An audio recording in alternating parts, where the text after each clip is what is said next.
Welcome everyone to our first Scholars in the Square lecture of the spring season. And hello to those of you joining us on Zoom and in the future on YouTube. My name is Rachel Brown and I'm the Program and Research Coordinator at the Center. And I get the joy of moderating tonight because our esteemed director has another role to serve. So you'll see that in action in a bit. So as a reminder, the evening will unfold as follows. First, Leah will offer a 20-minute public presentation, and then she will engage in a 20-minute period of conversation with our very own director, Paul Ramadan, an expert in and dedicated teacher and practitioner of yoga. After Paul and Leah talk for 20 minutes, I'll chair a 20-minute open discussion period. And since the three of us have all worked together on Paul's big yoga project a couple of years ago, that is coming out in book form in just a few months, so stay tuned for that. This should be an especially fun conversation. So our speaker for this evening is Leah Mernaugh Bergman, who is a PhD candidate in anthropology, an RA on our Center Yoga project, and a graduate student fellow with us this year at CSRS. Leah's dissertation project is an ethnographic study of Christians who practice yoga and all of the expected complications and perhaps unexpected confluences that arise from those two worlds coming into contact.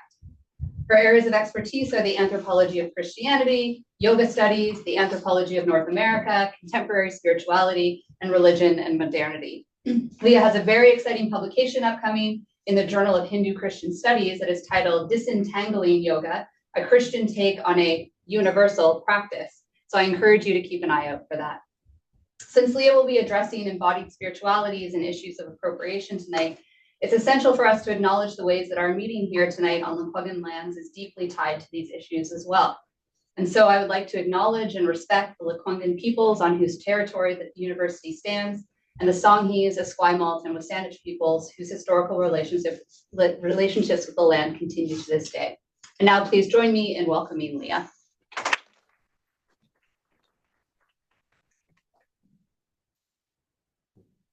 Great. All right, thank you for that introduction, Rachel. I'm glad to be here. And I want to start our conversation here at UVic.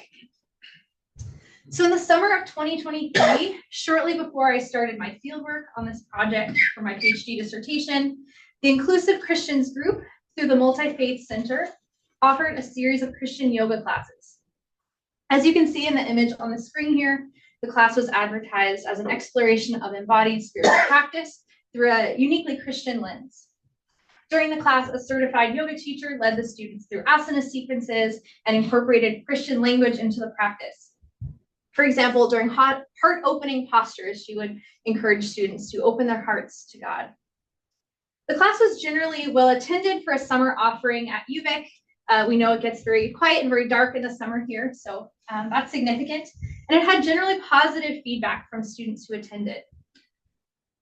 At the same time, some tension surfaced when a few local Christian community members approached the organizers to voice their uneasiness around the class. Their concerns in this case are around the appearance of cultural appropriation and sort of labeling yoga as if it were a Christian practice and calling it Christian yoga. While the organizers were enthusiastic about their offering, they also took these questions seriously and spent a lot of time talking about them, thinking about them, bringing in other voices. But ultimately, this was one of several factors that led to the decision to stop offering this Christian yoga class at the end of the summer of 2023. So I wanted to start with this brief case study sort of for two reasons. The first is just to highlight that this is a live issue for us, not only here at UVic, but in British Columbia, and not only in, for example, the US, where a lot of Christian yoga communities are based and thrive. I've spent the last year or so researching yoga in church contexts and also Christian or church adjacent contexts like this one, a multi-faith, over the last year and a half in Vancouver Island, the Greater Vancouver area, and Fraser Valley. Christians of various kinds in the secular but spiritual British Columbia, home of countless yoga studios, are not immune to the popularity or to the ethical dilemmas that often surface around modern postural yoga. And second, I bring up this story because I think it is a good example of the common tensions that come up again and again when yoga is brought into Christian spaces. On the one hand, there's an enthusiasm and a creativity for using yoga as an embodied Christian spiritual practice, as multi-faith was doing. There was interest both in offering it and in students receiving it. On the other hand, this enthusiasm usually also coexists with some kind of contestation or tension, either externally or internally to practitioners. And that can be as gentle as some community pushback like this class received, and it can be as serious or as hostile as churches nearly splitting over the issue of yoga, which has also happened among people that I've spoken with in my research. So the mingling of Christianity and yoga often produces sites of both embodied transformation and embodied tension. Early in my anthropology studies, I was taught to look for places of seeming contradiction as interesting field sites, and this is certainly one of those. Christian yoga, I think, is worth researching because it can serve as a productive starting point for thinking about questions like the role of the body in religious and spiritual practice, the way theological commitments materialize into lived realities, the state of institutional religions like Christianity in a pluralistic society, where there are things like yoga and other spiritual practices bouncing around, and not to mention the plurality of Christianity itself as a number of communities with differing theological and political orientations. So get out your yoga mats, friends. Here's what I have in mind for the rest of these 20 minutes. First, I just want to give a bit of context about what I'm talking about when I say Christian yoga, which of course is not an unproblematic term. And second, I want to highlight 3 observations taken from my research so far around the role that yoga might play in Christian practice.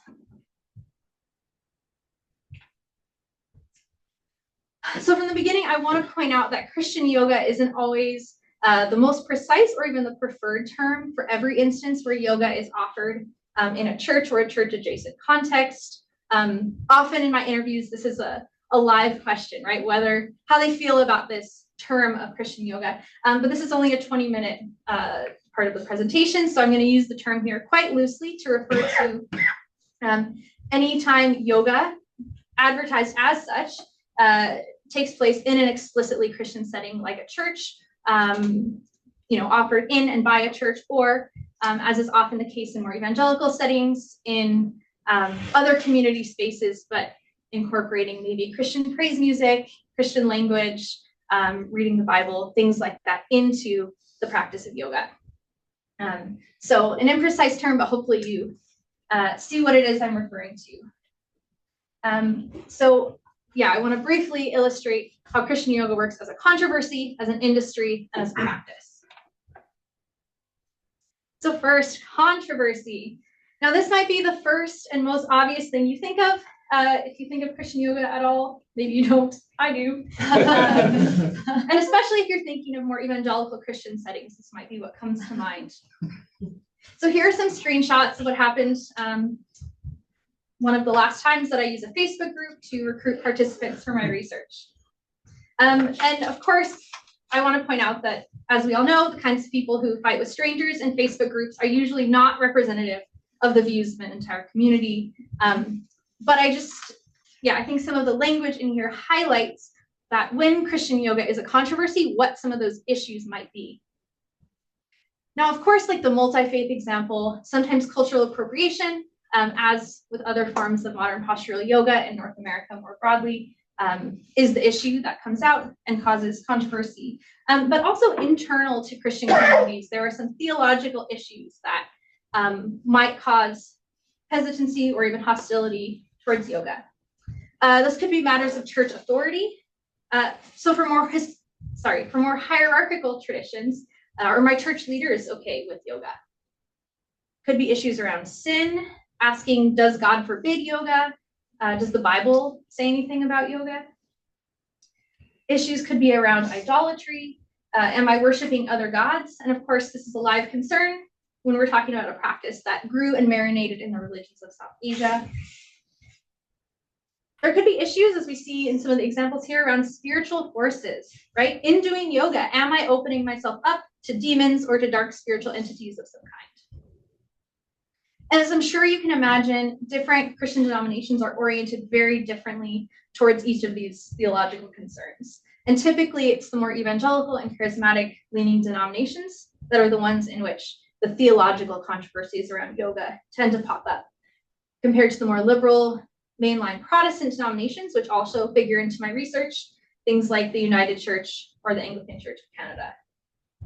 And this is why, for the most part, Christian yoga communities that are more evangelical tend to be church adjacent rather than practiced in churches, because even if there's enthusiasm for yoga among church members, the church leadership may not either approve of yoga or want to appear to approve yoga in a way that creates division within the community.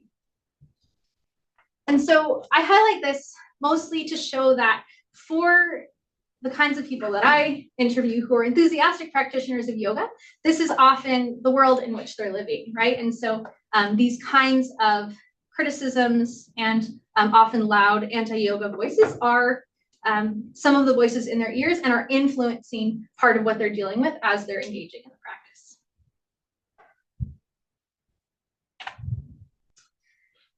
Despite the controversial nature of Christian yoga, we can also see it as a growing industry in a way that sort of parallels the shape of the massive industry of modern postural yoga more broadly in North America. So there are Christian yoga specific training programs, teacher training programs, many of them that are certified by Yoga Alliance. Just like in the rest of yoga land, there are what we call yoga celebrities or yoga celebrities. In this case, folks like Caroline Williams or Brooke Boone, and often these can be controversial figures, just like the main figures in any sort of community. These leaders may have started their own teacher training programs or offer videos on YouTube. Some of them have written books.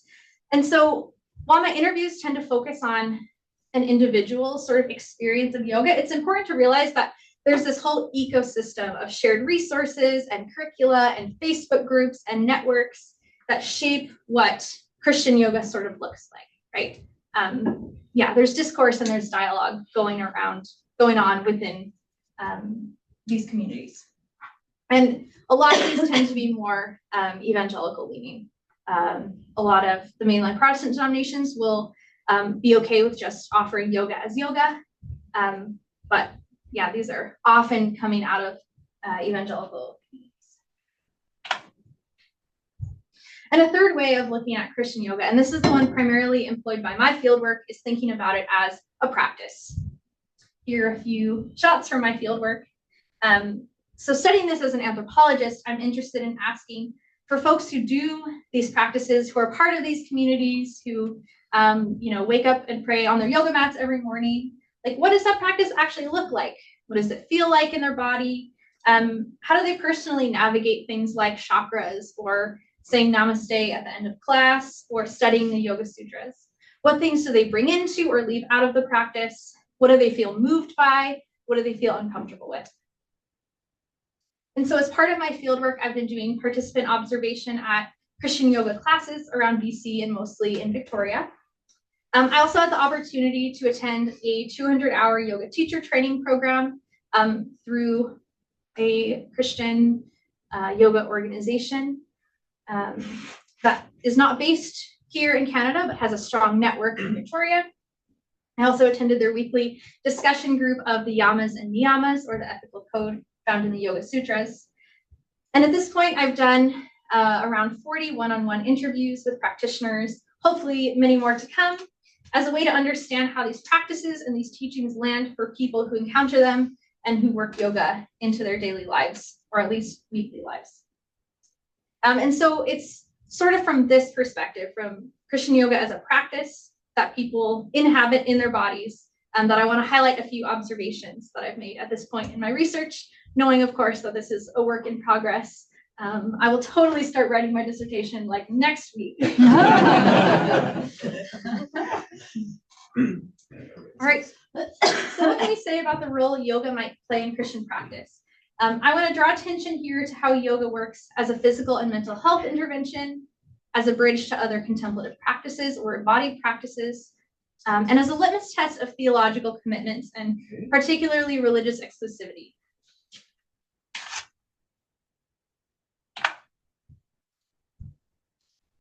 So this won't come as a shock to those who are familiar with the modern postural yoga world more broadly, but in my research, it's clear that many folks from the Christian community first get into yoga as a physical and mental health intervention. And this is significant, especially because many of those practitioners have faced barriers to seeing yoga as something that they could practice because of the community that they're in. And sometimes they have to overcome those barriers to get what they feel like are the mental and physical health benefits of the practice.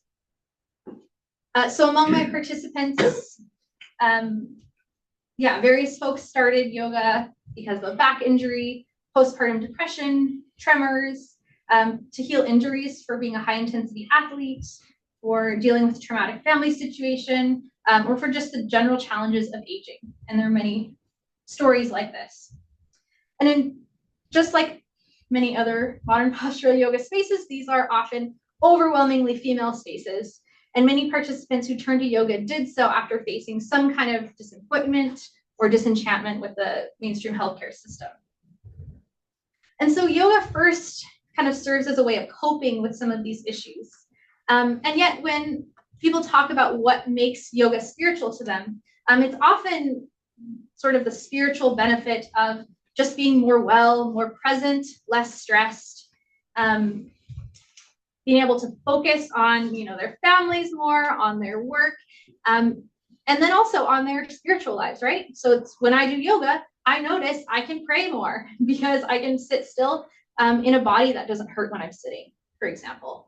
And so you can see how these physical and mental benefits quickly sort of, the lines blur between those and spiritual benefits, including ones that influence their Christian faith. And yet the spiritual benefits of yoga don't seem to just stop at yoga. And that leads me to something that was, something that has surprised me a bit as I've gotten into my research. And that is yoga often serving as a bridge to other contemplative practices. So folks who practice Christian yoga were also likely to cite the influence of contemplative writers like Richard Rohr, Thomas Merton, or practices like the spiritual exercises of St. Ignatius Loyola on their spiritual life. The three I just mentioned were mentioned by participants all across the board, and it's interesting because all of them are Catholic priests writing, and these are all Protestant denominations in which I'm doing research. But beyond that, there is some difference in terms of different communities and the kinds of contemplative practices and resources they engage with. The common denominator is that often yoga has shown them the value of slowing down to breathe and even to hear from God or the Holy Spirit in a fast-paced, chaotic world. And so they're also likely to have either a practice of or a growing interest in other sorts of embodied practices like prayer labyrinths, breath prayer, meditation, fasting. And this is especially significant in the case of evangelical Christians who often have a less embodied practice otherwise. Now, when I say bridging, I don't want to take for granted which direction the bridging works. For some participants in what we call contemplative Christian communities, often who align with the more liberal mainline Protestant traditions, yoga is often one of a range of meditative practices that they take on. Meditative or pre-meditative, right? Like I do yoga and then I can sit still in meditation, which is an often cited purpose of yoga in many of its traditions. Names come up for folks in this more liberal mainline Protestant side are Thomas Keating, and especially his centering prayer method, and Cynthia Bourgeault, who's a Christian mystic who has taken up a lot of his ideas. There's a really great, fairly recent ethnography of those two communities specifically that I'm just getting into. And so others are noticing this kind of contemplative turn in the more liberal crank. That phrase every time, liberal mainline Protestant traditions. And so while things like centering prayer aren't necessarily linked to yoga, yoga groups are often places where folks can share and discuss these resources with other people who are drawn to embodied or even mystical spiritual practices. For the more evangelical yoga groups, I often see that starting to do yoga can serve as an entry point to more contemplative practices that they or the churches that they grew up in or currently attend, have really not had ways of engaging in. They like the fact that yoga is getting away from purely intellectual ways of engaging with their faith. Perfect. And so, there are practices like self-discovery, sorts of practices like the Enneagram, practicing the way, which encourages fasting and silence and meditation. A lot of people I talk to also are interested in things like that. And as I wrap up here, where this gets complicated and where the sharpest divide between these different groups is when this contemplative practice bubble is extended to practices from other traditions. So the third observation here is the way that Christian yoga acts as a litmus test of other theological commitments. So as I've mentioned, the yoga groups that I researched do clearly fall into this evangelical liberal divide. That's how sociologist James Wellman has put it. And one of the biggest differences that the yoga question illuminates is the question of religious exclusivity, which is essentially the question of like where truth is found. So does Christianity offer the only truth?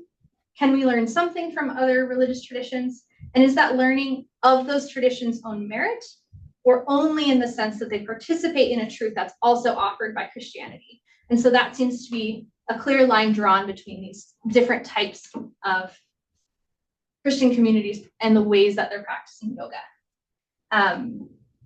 For example, I attended this Yoga Sutras study group focusing just on the yamas and niyamas, so the ethical code. They weren't actually reading the Yoga Sutras, but talking about these sort of attributes. And they would talk about, for example, non-stealing and say, well, yes, non-stealing makes sense because it's also found in the 10 Commandments. So truth coming from these yogic texts is still brought up against Christian scripture. There's, of course, much to say on that point if anyone's interested, but I'll leave that there for now.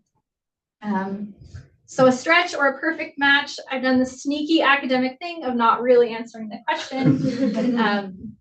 But rather, I wanted to make clear that this question is a live one, it's an active one, and it's often a never fully resolved one, even among enthusiastic Christian practitioners of yoga, as they must navigate their yoga practice in relationship to other religious, cultural, social commitments. And that's something in terms of its particularities that I hope to understand better as this project moves forward.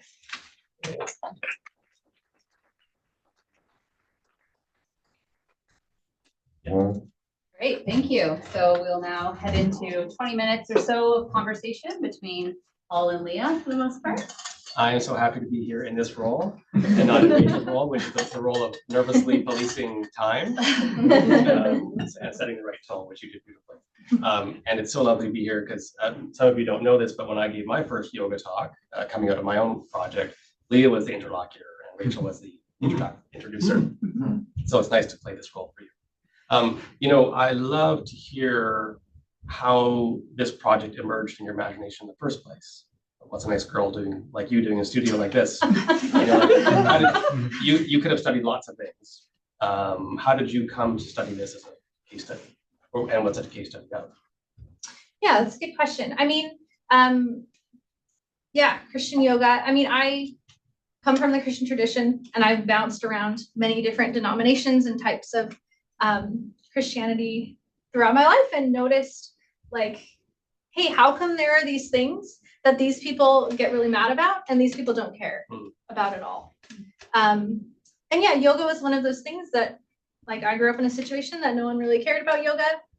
I didn't care about yoga either as a practitioner or in any theological sense. As I was starting to study anthropology and was interested in religion and interested in as I said, these points of tension, this is something that showed up as, hey, this is worth looking into because this is a place where this feels like this shouldn't fit together, and yet it does, and there's a lot of conversation about it.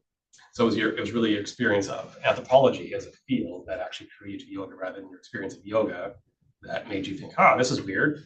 Yeah. Yeah. Yeah. So I wonder, you had a great slide where you showed some of the really dramatic claims made on social media about yoga. I wonder if you could make any kind of meta analyses, informal, of if you looked at all the Christian yoga discourse, if you had to sort of estimate what the ratio is of positive to negative or scathing to versus supportive. Because you showed there's like 5 comments, and 4 of them were really nasty, and 1 of them was kind of sweet. Yeah. So of course that things from that thread wouldn't be representative of the full discourse. That was, I posted in a Facebook group saying, hey, I'm looking for participants. If you are Christian and practice yoga, contact me. And then I got all sorts of things. Now I learned to turn the comments off. Yeah. So again, people being angry on Facebook doesn't feel super representative of anything. I think it's hard to say like what the balance is, because there are like people find their niche, right? Like there are anti-yoga groups on Facebook, and there are very active, thriving 15 posts a day yoga for the Christian woman groups. And so I think this is one of those cases where people find their niche, whether or not that coincides with their local communities. Yeah, but I think what I was trying to highlight is that both of those things exist always for anyone in that world. Like, regardless of how loud or how much that anti-yoga sentiment is, it's still often part of the world you're inhabiting. And maybe your aunt gives you a book saying, if you do yoga, you'll get demons into your body. And that's something that, you love your aunt. And so you have to contend with that, and you have to wrestle with that question. And lots of people I've spoken with have that experience. Yeah, but of course, in the more charismatic leaning denominations, for sure, that's where a lot of it is concentrated. Often around the more spiritual concerns like demons, things like that. Yeah, well, demons, it's no laughing matter. No. So, one of the things. What? I'm trying having demons in body. So, one of the things you and I encountered as people who are practitioners and scholars and who've been in this world for a long time, in the yoga world, is the way in which yoga in kind of popular discourse is a kind of a shorthand for superficiality, right? In one of my chapters that you read, you can just very easily find nasty quips in Hollywood movies. And I wonder if you could reflect on how that comes to pass, because I'm sure you've been at potlucks or Christmas parties, whatever, and people say your long lost aunt or whatever, they haven't kept up with you at all, also not following your social media posts. And they say, hey, well, Leah, what are you doing? And you say, well, I'm doing a PhD. Well, on what? Well, it's Christian yoga. And they say, oh, yoga. I'm sure around this table, in fact, I know around this table, there are people for whom it is still a kind of a shorthand for silly women, almost always silly women. And I wonder if you could reflect on that, because, that the analysis is often, well, this is kind of just the worst anti-feminist, capitalist, consumerist garbage. And you can see where that can come from, right? You can find data to support that claim, but you can also find that same data to support the claim of, well, you shouldn't go to any Hollywood movies, or you shouldn't buy any kind of a car. In other words, you could use that same kind of critique to critique the things we do without even thinking, like going to movies. So I wonder where you think this shorthand stereotype comes from. Yeah, is it if I see it show up in my research too? Yeah, or actually not so much in your research, but when you're telling friends. Oof. Yeah, I tell people the anthropology of religion, and then hope they don't ask any more questions. Cowardly move. That's true. Yeah, when I say yoga, either there's the look over their face, or there's the let me tell you all of my opinions about Christian yoga, which I guess is data too. Yeah. There definitely is that sense in which, yoga is superficial. It's, skinny, bendy young women, white women in Lululemon clothes. It's funny because I think a lot of my participants, that's also something that they're they face when they tell people they do yoga, Yeah. even though like aesthetically, in terms of what people wear, the demographics of the like Christian yoga type classes I go to are so different than going to Yoga Lab downtown. Yeah. I think they also struggle to fit under that, or not fit under that stereotype when they're like, yeah, but what I'm doing feels very different than this kind of like Hollywood image of what yoga is. Yeah, I don't know if I'm really answering your question, but. Well, actually, the next question, you kind of aren't, but I totally understand why, because it's very hard to, because it's something you and I and Rachel and other people who think about and write about and practice yoga, but then who tell our neighbors or our sisters or whatever that we're doing it, and they go like, oh, yoga. And then we have to make a decision about whether we're going to engage that eye roll or not. Yeah. But maybe one way to get at this is through thinking about your slide on theology, because you were talking about yoga as a kind of a litmus test for theological differences. And I think I really appreciate the way you kind of trace out what particular theological or philosophical issues are being revealed in the kind of debates that we can see in Christian yoga. I don't disagree with that at all. I think when we were doing research together, it felt to me that philosophical or theological assertions about what yoga is were often kind of post facto. Like they seemed, we were asking people, essentially give us a theology of yoga, give us an account, a philosophical account of what you're doing in the studio. And they could do it, but it didn't seem like that's where they lived. They seemed like those kinds of claims about what yoga is philosophically and how it differs, in your case, how it differs or doesn't differ from Christianity, are after the fact assertions of something which might be carrying some other load. So in other words, I guess what I mean is, is it your sense from your research that the eye rolls or the claims of yoga being demonically oriented or whatever might also be other ways of talking about other things, other concerns that aren't really theological? They're theological when you force a person. A person might have a visceral bodily reaction to why they don't like yoga because they're imagining a place with skinny 30-year-olds. But they articulate it in terms of, well, in the Bible it says X. But often in the Bible it says X, and that's why I don't like yoga, are, it seems to me, after the fact assertions. Yeah. Oh, there's so many ways I could go with that. Yeah. I mean, I think one thing I noticed is that for a lot of I really try to engage anti-yoga people. Like, I just want to interview one of them, and they just don't want to talk to me. But yoga is often shorthand for a whole range of New Age practices that kind of emerged into the, North American popular consciousness in like the 80s, and it was kind of scary, and there was a lot of things going on.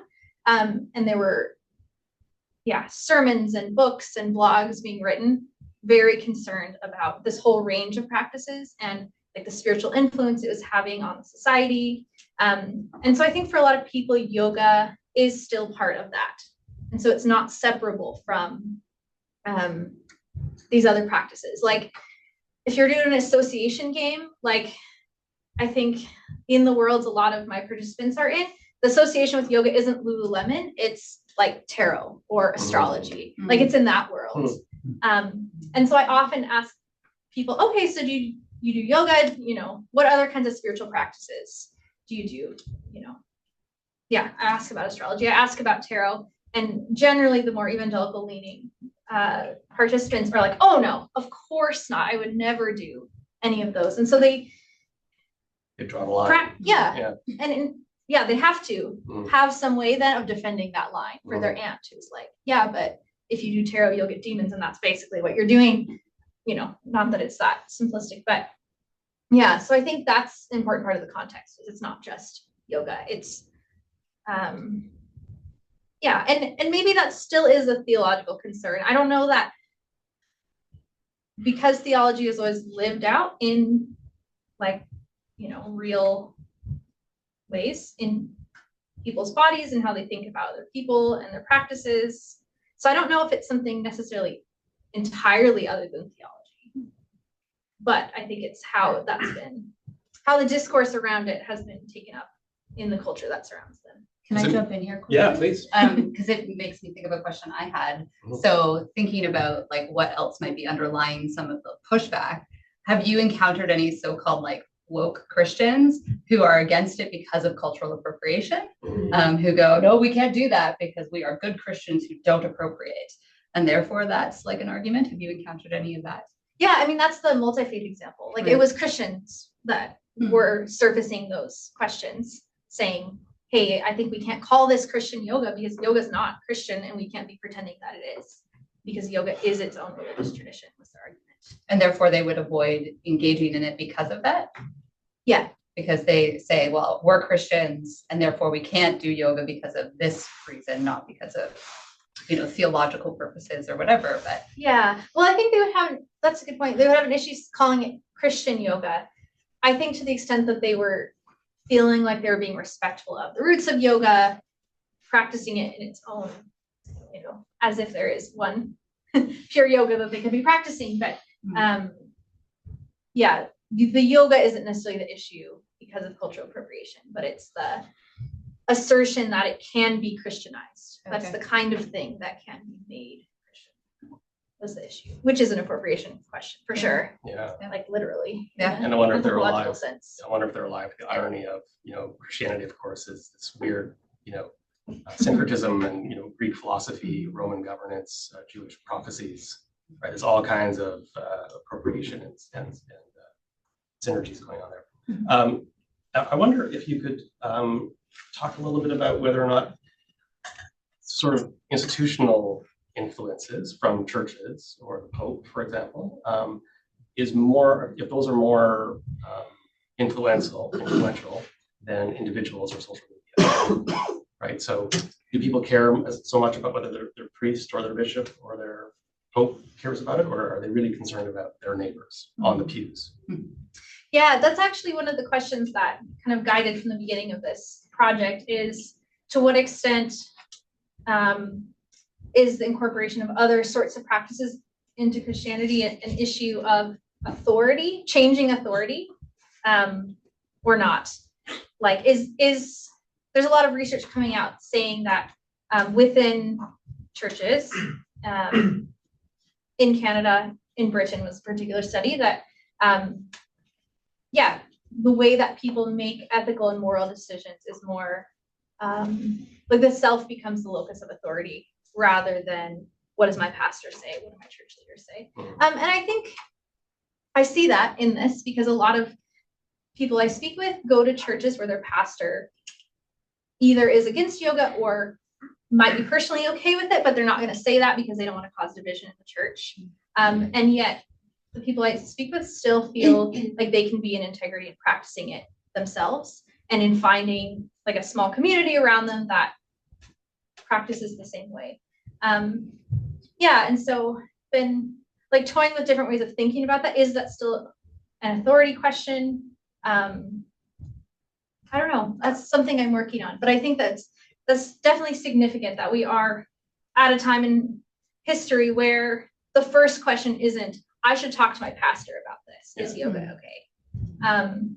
And many people shared stories about maybe seeking out the advice of a mentor figure about yoga and saying, my mentor figure said this, but whatever, like, I disagree.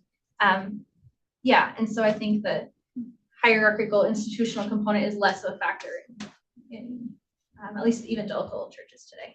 So this will be my last question, I promise. One of the things I really appreciated about your contribution to my project and the book that came out of that was Leah's American. I hope I'm not outing you.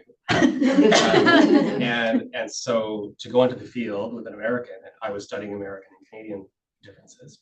It was so wonderful to have your perspective on the differences between Canadian and American societies, especially around healthcare type issues and gun control and political kind of macro political discourses.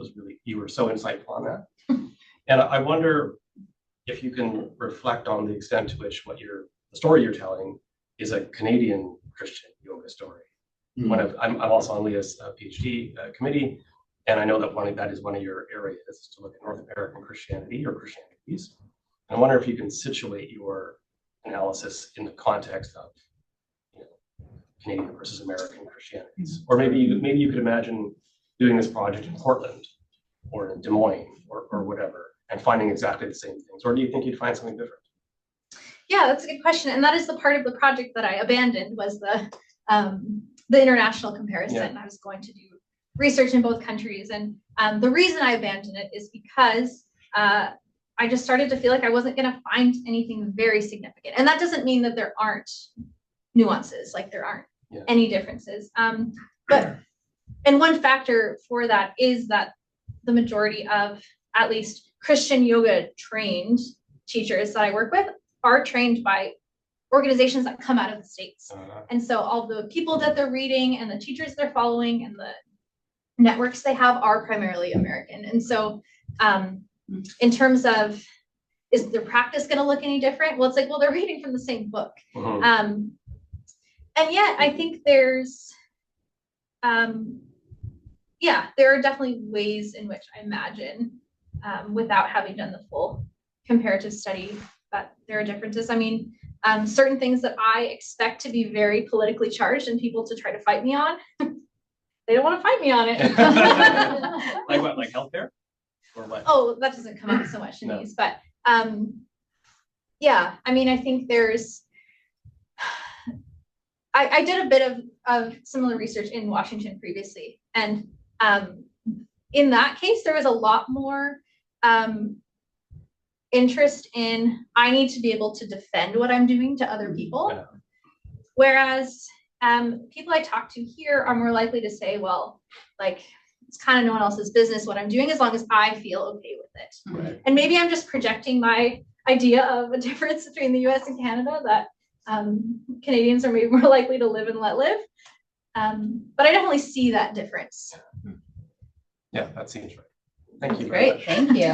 All right. Okay. We can now open up to a broader conversation with those in the room and on Zoom. So Scott will let you know how to ask questions on Zoom. So wow, okay, lots. We're going to start with Shum because it was the first hand I saw, and then we'll move on. Thanks, Leah, for this amazing presentation. And do let me know where these Christian studios so that I can make more money by teaching yoga sutra there. Yeah, where's the market for you? Okay, so I have two thoughts. One is based on what Rachel asked.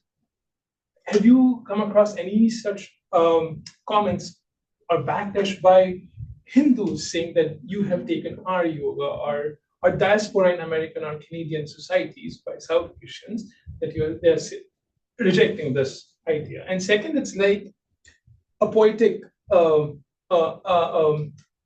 addition to this, a stretch or a perfect match or a clever catch. It's like some people thought, and it's like a devil's advocate now, that what's the most expensive tool or toy in the market? Let's use that in order to promote some sort of Christianity. It's like new form of missionary thing. I'm just playing with the thought, because they say weight loss is there. Even if you're not Christian, you're welcome to join us. You're not Christian, but we can make you Christian if that's the underlying statement or intention. I don't know. I'm just playing with the thought. That's a great question. Yeah, I mean, to answer your first question, is there pushback from Hindu groups? Oh yeah, definitely. I mean, there's already often some, I mean, more than often, issues around yoga being appropriated in North America, Christian yoga especially so. And yeah, that's all I'll say. Yes, 2 thumbs up, absolutely. Pushback, conflict, yes. Sorry about that. Yeah. Your second question is an interesting one. And there are people I've talked to who consider the yoga class they offer to be an outreach, to be, I mean, on one level, let me offer something to the community that, you know, there are a lot of stressed out people. A lot of people I talk to are like stressed out moms. And they're like, I want to give yoga to other stressed out moms. But also I'm going to be offering Christian language, and you know, we're going to be listening to praise music in the background. And there is the hope that that is some kind of evangelistic opportunity for sure. There was another part to that question, I think. I'm trying to remember what it was.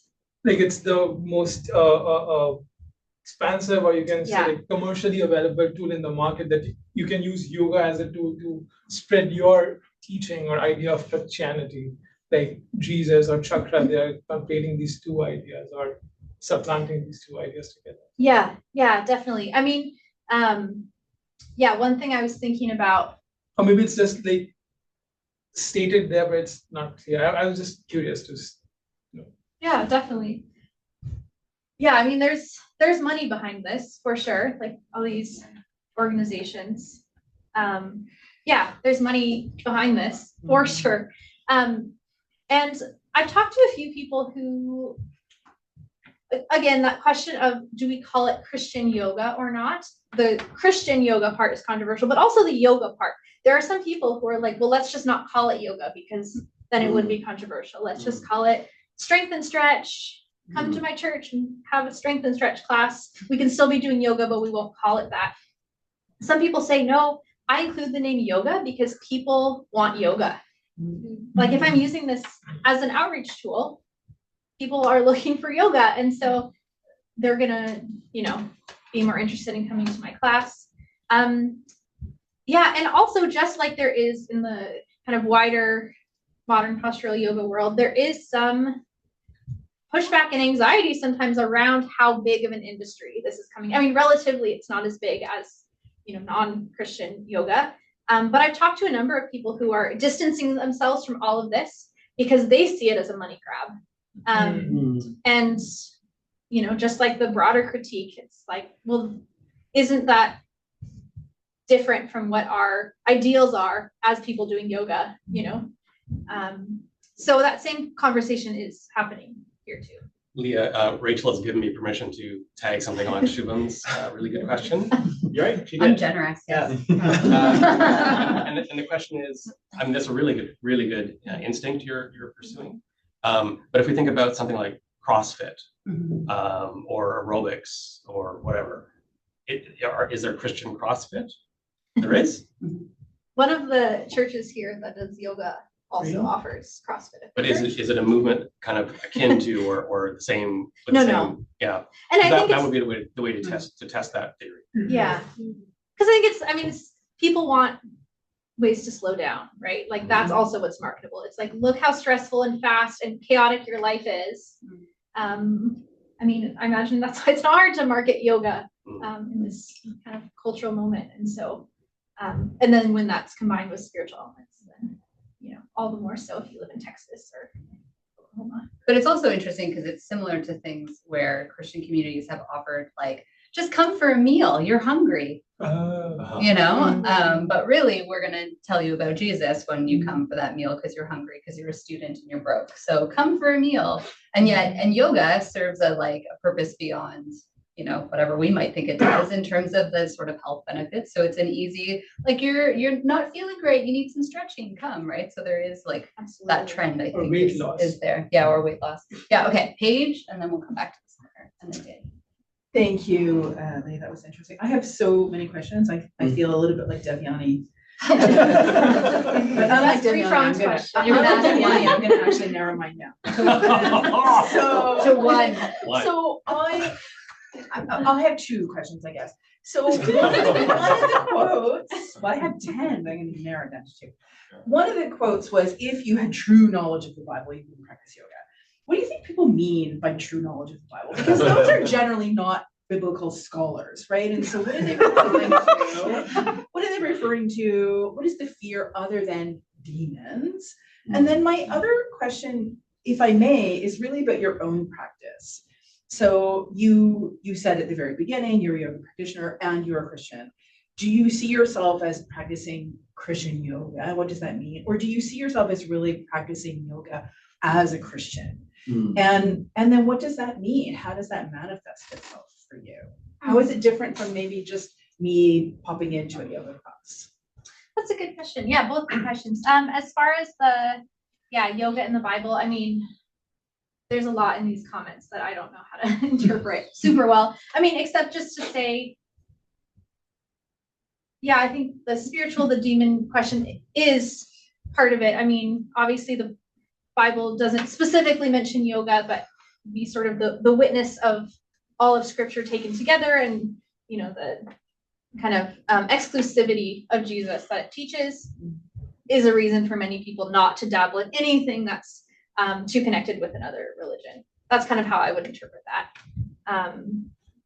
Yeah, and that's a great question in terms of like how I think about my own practice. I mean, I didn't have a yoga practice until I started doing research on yoga, and I did a bit of field work, and then for a previous project, and then COVID started, and then it was like, I'm kind of trapped in my room all the time. Like maybe I should stretch and do these things that I've learned, and so it's been slow in building. And yeah, I think I see myself as a Christian practicing yoga. I don't know that.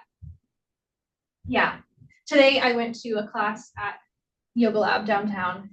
And I thought about the teacher said an intention. And there was a moment where I was like, oh, this is a good spiritual moment. I can like set a good prayerful intention. And in my brain, I just thought, yeah, but I'm just kind of here because I want to stretch.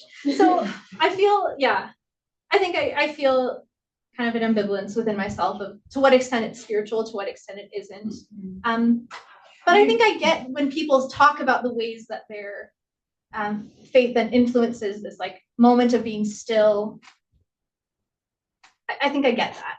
Let's go further tomorrow. Can we go further tomorrow? Because we have 4 other questions. Of course. Yeah. Great. But so I'm gonna go, Irina, and then Devyani, and then Daniel, and then Arvind. Leah, that was really wonderful. Thank you. I was wondering if any of your participants talked about changing between Christian denominations, and if they did, was their practice of yoga happening during that change or shortly before? Because I'm sensing from kind of the anti-yoga comments that there's this fear of crossing boundaries, specifically the purity or impurity of certain denominations. And I was wondering if yoga was ever a catalyst for an individual realizing that the community they're in does not serve them the way they need it to. Absolutely. And I'll start bridging my answers because I see what time it is. Another part of the project that I haven't mentioned is I have talked to a number of people who were previously Christian and then now are no longer, and yoga was part of that journey. And it wasn't like, I haven't met anyone who's like, I started doing yoga and then I just abandoned my Christianity, but it was often part of a process of kind of like expanding their thoughts around like, where does truth lie? And I've met a number of people who were part of more conservative evangelical traditions, and then now are more kind of liberal mainline Protestant denominations, again, because of that sort of expanded sense of openness towards like where does truth live. It hasn't worked as much in the opposite direction that I've seen. Yanni, one question. So Paige already asked the insider-outsider situatedness that I wanted to ask, and maybe you can speak about that tomorrow.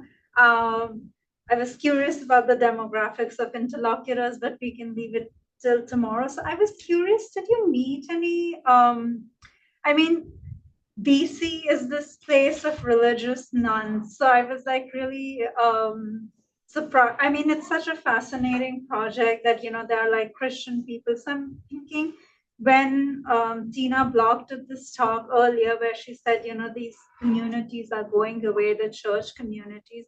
So I'm wondering if this yoga community, Christian yoga community is replacing the church-based community for you? And are these people who are doing yoga, opening your heart to God and whatever stealing practice, and you yourself said, okay, I can sit still, be more mindful, pray more. So is that making them more Christian in a way? Yeah, I would say most people that I talk to would think of yoga as enhancing their Christian commitment rather than leading them away from it, which maybe feels different than what my answer to you was, but that's a smaller set of who I've talked to, and maybe selection bias of the kinds of people who answer and add on Facebook. I mean, of course, like the general trend is decline in Christian commitment, and yet people that I work with are usually very active members of churches, and the yoga class once or twice a week is a way that they're reinforcing those relationships with people in their churches. Usually they all go to the same church and then they go to the same yoga group, or they all practice in their church together. yeah, and I think they would see that as part of the Christian commitment rather than something they're turning towards. But yeah, again, there are people that are leaving churches and going to yoga studios, which is another part of the story that is, yeah, significant. Daniel, and then Yes, Arvin. so I'm just going to read my question. Yeah, you don't have to answer all. You can leave it until tomorrow. I have 8, but I'll just. No, read One or two. Yeah, we wanted to be able to answer. Okay, fine. So I'll just go to the third one. I know you've got just 20 minutes, and thank you for the presentation. Very wonderful. I was just wondering if you will find a way to bring in a theological position or positions that will agree or disagree, just to either stand on the position of those who agree with Christian yoga and those who disagree with Christian yoga. Because again, at the end of the day, you'll find a very deep theological debate, an argument is insurgent in the midst of what's going on with yoga Christianity. Also wanted to check with your research instrument if it can really articulate what yoga friendly Christians will think. And I was also curious to know if you have some people among the neo-Pentecostals, churches emerging from the Protestant and also the evangelicals from the 1960s till this moment, what they think about yoga in Christianity. And lastly, your research instrument also, I was actually hoping that you can really reach out to pastors, including Pentecostal pastors in Victoria, what they think about yoga in Christianity. And that probably will give us an answer to why some of them are a bit political. They don't want to take a position whether their members want to be part of the yoga or not. So maybe their response will lead us to some theological answers. Yeah, and I think we can have a very rich conversation about this later because there's a lot of good stuff in there. I think one thing I'll say is in this current research, my focus, I don't want it to be so much on the controversy or on, and I warned my participants this, that I'm not trying to be an apologist for yoga to other Christians to say, oh, see, look, this is okay theologically. That's just not my job as an anthropologist. And yet I think the theological questions are important to dialogue with. And so I'm trying to think about ways to sort of bring that in, think about them. But, and yeah, in terms of church leaders, it's messy because often there's sort of here's the line I have to take because I'm the leader of a community, whereas kind of, the anthropological work of being on the ground and talking to, average mom church attender and how the practice actually lands for her is asking kind of a different question. And that tends to be the direction I'm going. But yeah, I think we can chat quite a bit more later. All right, Arvin, last pithy question. Do we have time? We have time if you ask it right now. Thank you for your presentation and bringing, I think, two worlds together. That's a appreciative thing. So I'm building on the question of Shubham. So there are two kinds of discussions taking place in two parts of the world.